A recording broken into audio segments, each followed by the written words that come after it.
All right, guys, Brandon Lewis here with the 2023 Economic Outlook Survey, a painting contractor's perspective. Many of you took the survey about what you experienced in 2022 versus 2021 and what you thought was going to happen in 2023 and what you were going to do anticipating the economic climate. So I'm going to share this with you. It took me a few weeks to get this out the door, but here's what you are going to discover as we go through this. What 146 painting contractors think about the recessionary economy as it relates to sales, income, lead flow, hiring, major changes in business, paint prices and shortages, and changing paint vendors. Now, I was going to do this on the big screen back here, but the graphics didn't show up very well, so we're going to do it through ye olde Zoom. Listen, guys, if you have yet to register for the 7th Annual Painting Profit Summit, registration closes on January 20th, so please do come join us at beautiful Chattanooga, Tennessee, and you will be glad you did. Fantastic speakers, wonderful peer groups, great evenings, opportunities to recognize industry achievements and the strategies you need to do better marketing, better hiring, better operations management, and grow your business in 2023. If you think it's going to be a rough ride, it's best to get everything prepared so that you can thrive no matter what the outer environment throws at you. Let's get right into it. When I ask people year to date, how have your gross sales changed in 2021? 13.1% said that it was flat or no change. 10.27% said it was down slightly.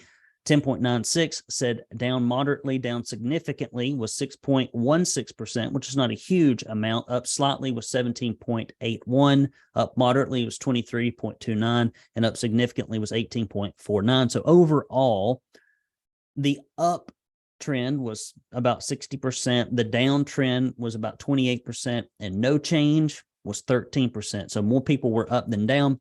And when you looked at year to date, how has your personal income changed in 2021? Answers were similar. 26% were up, 61%, or rather 26% were down, 61% were up, and 14% had no change. So these are all relatively the same. In the last 3 months, what have you seen lead flow do? Now, remember, this really kind of wrapped up right at the first of the year. It's taken me a couple of weeks to get this thing out. So the last 3 months would have been the winter months in 2022 versus 2021. And 68% said that leads were down. Okay. So 22% said that they were up, and no change was 10%. So almost 70% of people said, yeah, the phone did not ring as much this time last year, or this year, as it did last year. Compared to 2021, what changes have you seen in the hiring market? Okay, in the hiring market. And 28.77% said there was no difference. So roughly a third. Easier to hire painters said 33%. And then harder to hire painters said 37%. So it's in a way almost even. Some people say no change. Some people say easier to hire. Some people say harder to hire. So not a lot of consensus here. In 2023, where do you see yourself making major changes in your business? This is interesting. This is a ranking question. And the biggest category, 60%, is marketing. I don't know if that's because people anticipate an economic downturn. I do. I think it's going to be at least flat, if not worse. Operations, people say they're going to make changes, was the next big area, a little bit under 50%, followed by sales, around 45%, management, around 32 or 3%, hiring, about the same, training, significantly more than what I would have thought at 37.5% thereabouts, and purchasing, and some people said, I ain't making no major changes. Okay, so no big deal. In 2023, do you think you'll employ more or less painters overall? No change at all, about 30%. A third of painters said, I'm probably going to keep the crew size I have. About 60% said they're going to try to employ more painters, and only 10% said they'll employ fewer. So I guess that means people are going to be working on hiring and recruitment. And so if that is you, if you're going to the Painting Profit Summit, live or virtually, do check out that hiring and recruitment pre-day. It's 4 hours of training on how to generate leads, for painting. And it's also about how to do it in the Spanish community, how to assess technical and non-technical skills quickly, how to put together referral programs in your company for recruitment, and a whole lot more. And you're going to walk away with the tools you need to do this, at least for the 60% of you who plan on hiring more. Compared to 2021, by what percentage did your paint prices increase overall? This is interesting, and please include the total for multiple paint price increases through the year. So a very small amount said that it only increased about 0 to 3%. 3 to 6% was about 17%. 7 to 10% was about 18%. 10 to 13% was about that same number. And then the rest, either from 10 to 20%, are all pretty even. So, and some people said 20% plus. You add all that together and average it out, it looks to me like the average paint price increase that we probably saw across the board is somewhere around 14 to 17%. That's a big increase. Comes right out of your pocket. What describes your current extent of the paint shortages in your market? Mild at 50%. About half of you say it's about mild. Moderate is about a third.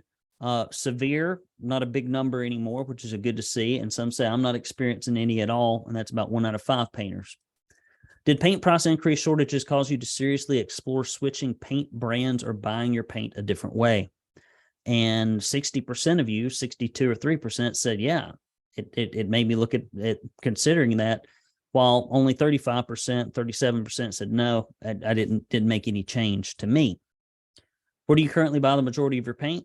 Sherwin-Williams. If you back up on that number, that probably means that Sherwin-Williams on average in 2021 probably increased paint around 17%. Maybe Ben Moore did the same. A fewer percentage of people buy from PPG because they primarily target the end user, right? Your facility managers, hospitals, schools, institutions, etc. Now listen, if you've had this big, huge paint price increase, I would recommend that you go to our website and look at that tab that says Painters Purchasing Group. When you click on it, you'll go to a page that looks about like this. When I first started the Painting Purchasing Group about 2.5 years ago, when I did surveys with people, I saw that they overpaid for paint about 25 to 35%. And it doesn't matter if you're a big company, small company, rural, suburban, doesn't make any difference. They're all arbitrary. But now, since I have been doing it, that number has changed from 35 to 45%. And for many people, it means tens of thousands, if not hundreds of thousands of dollars in additional income. You can't keep buying your paint like you did in the old days, especially with 2023. We don't know what kind of surprises are coming down. So if you need help with that, please do go get that free training on the website. Would you describe your local market as rural, which is only about 15%, suburban, which is about 67.81%. That's a big chunk. That's almost 70% of you would say that you're in a suburban market. And urban is only about 18 or 16.44%. It's easier to read the numbers than to look at where the graph lies there, isn't it? So guys, that's what you said. 146 painting contractors, the sage wisdom, the Nostradamus-like outlook of what's going to happen in 2023. Please do join me at the 7th Annual Painting Profit Summit. We'll be talking about marketing, going after commercial repaints, building up true market dominance, how to hire and recruit the painters you need, and lots of other things. Don't let this opportunity pass you by, because registration closes on January 20th. You can come live. You can come virtually. You can come in between live and virtual. You can come and watch it on your computer while you're there and come both live and virtually. It is all up to you. So please do go to paintersacademy.com and sign up for that. And if you have any general business questions, Brandon, I'm not coming there, but I know I need help, or man, I feel like I do instinctively. I want to make 2023 a good year no matter what the economic impact. Just email me, Brandon@paintersacademy.com. I get all kinds of emails. Brandon, I've been watching your videos for 7 years, 8 years, 5 years, 3 years, 2 minutes, but I need some help. I'm not making the money I need, and the day-to-day operations are stressful. And it's just, I've been doing this forever, and I'm no further along than I was a decade ago. Brandon@paintersacademy.com. Just shoot me an email or call the office, 423-800-0520. We will set up a time to talk, and I promise not to make it too painful. Okay, guys, go out there and have a fantastic start of 2023. This is Brandon Lewis with the Academy for Professional Painting Contractors, signing off. See you next time, guys.